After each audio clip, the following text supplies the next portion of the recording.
Hi hello ಸ್ನೇಹಿತರೆ, ಎಲ್ಲರಿಗೂ Kunbi brothers YouTube ಚಾನಲ್ಗೆ ಸ್ವಾಗತ. ವಿದ್ಯಾರ್ಥಿಗಳ ಈ ಒಂದು ವಿಡಿಯೋದಲ್ಲಿ ಕನಕದಾಸ ಜಯಂತಿಯ ಒಂದು ಪುಟ್ಟ ಭಾಷಣವನ್ನು ನಿಮಗಾಗಿ ಪ್ರಸ್ತುತಪಡಿಸ್ತಾ ಇದ್ದೀನಿ.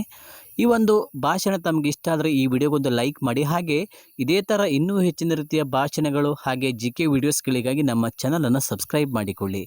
ಹಾಗಾದರೆ ಭಾಷಣ ನೋಡೋಣ ಬನ್ನಿ.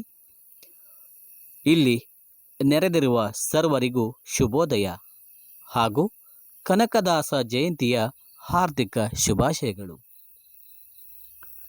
ಕನಕದಾಸರು ಹಾವೇರಿ ಜಿಲ್ಲೆಯ ಶಿಗ್ಗಾಂವಿ ತಾಲೂಕಿನ ಬಾಡ ಗ್ರಾಮದಲ್ಲಿ 1509ರಲ್ಲಿ ಕುರುಬ ಜನಾಂಗಕ್ಕೆ ಸೇರಿದ ಬಚ್ಚಮ್ಮ ಮತ್ತು ಬೀರಪ್ಪ ನಾಯಕ ಎಂಬ ದಂಪತಿಗಳ ಮಗನಾಗಿ ಜನಿಸಿದರು. ಕನಕದಾಸರು ಕೇವಲ ಕುರುಬ ಜಾತಿಗೆ ಸೀಮಿತರಾದ ಭಕ್ತರಲ್ಲ, ಎಲ್ಲ ಜಾತಿಗಳಿಗೆ ಬೇಕಾದವರು. ದಾಸ ಪರಂಪರೆಯಲ್ಲಿ ಬರುವ 250ಕ್ಕೂ ಹೆಚ್ಚು ದಾಸರಲ್ಲಿ ಕನಕದಾಸರೊಬ್ಬರೇ ಶೂದ್ರದಾಸರು. ಇವರ ಕೀರ್ತನೆಗಳ ಅಂಕಿತ ಕಾಗಿನೆಲೆ ಆದಿಕೇಶವ. ಇವರ ಪ್ರಸಿದ್ಧ ಕಾವ್ಯ ಕೃತಿಗಳು ಮೋಹನ ತರಂಗಿಣಿ, ನಳಚರಿತ್ರೆ, ರಾಮಧ್ಯಾನ ಚರಿತೆ, ಹರಿಭಕ್ತಿ ಸಾರ ಮುಂತಾದವುಗಳು. ಕನಕದಾಸರು 1609ರಲ್ಲಿ ಬಾಡ ಎಂಬ ಗ್ರಾಮದಲ್ಲಿ ವಿಧಿವಶರಾದರು. 16ನೇ ಶತಮಾನದಲ್ಲಿಯೇ ಜಾತಿ ವ್ಯವಸ್ಥೆಯ ಬಗ್ಗೆ ಸಮರ ಸಾರಿದ ಭಕ್ತ ಎಂದರೆ ಕನಕದಾಸರು ಎಂಬುದರಲ್ಲಿ ಅತಿಶಯೋಕ್ತಿಯೇ ಇಲ್ಲ.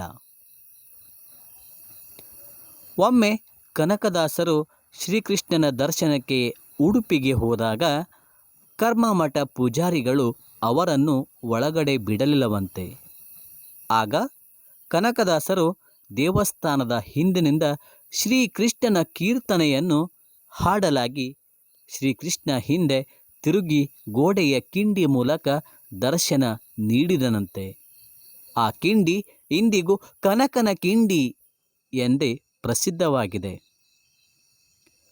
ಇಷ್ಟು ಹೇಳಿ ನನ್ನ ಈ ಪುಟ್ಟ ಭಾಷಣಕ್ಕೆ ವಿರಾಮವನ್ನು ನೀಡುತ್ತೇನೆ.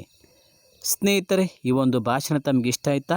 ಈ ಭಾಷಣಕ್ಕೊಂದು ಲೈಕನ್ನು ಮಾಡಿ. ಹಾಗೆ ಇದೇ ಥರ ಇನ್ನೂ ಹೆಚ್ಚಿನ ರೀತಿಯ ಭಾಷಣದ ವೀಡಿಯೋಸ್ಗಳಿಗಾಗಿ ನಮ್ಮ ಚಾನಲನ್ನು ಸಬ್ಸ್ಕ್ರೈಬ್ ಮಾಡಿಕೊಳ್ಳಿ.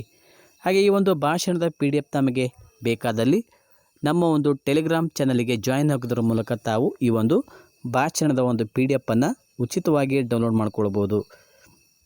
ಮತ್ತೊಮ್ಮೆ ತಮಗೆಲ್ಲರಿಗೂ ಕುಣಬಿ ಬ್ರದರ್ಸ್ ಯೂಟ್ಯೂಬ್ ಚಾನಲ್ ವೀಕ್ಷಣೆ ಮಾಡಿದ್ದಕ್ಕೆ ಅನಂತ ಧನ್ಯವಾದಗಳು.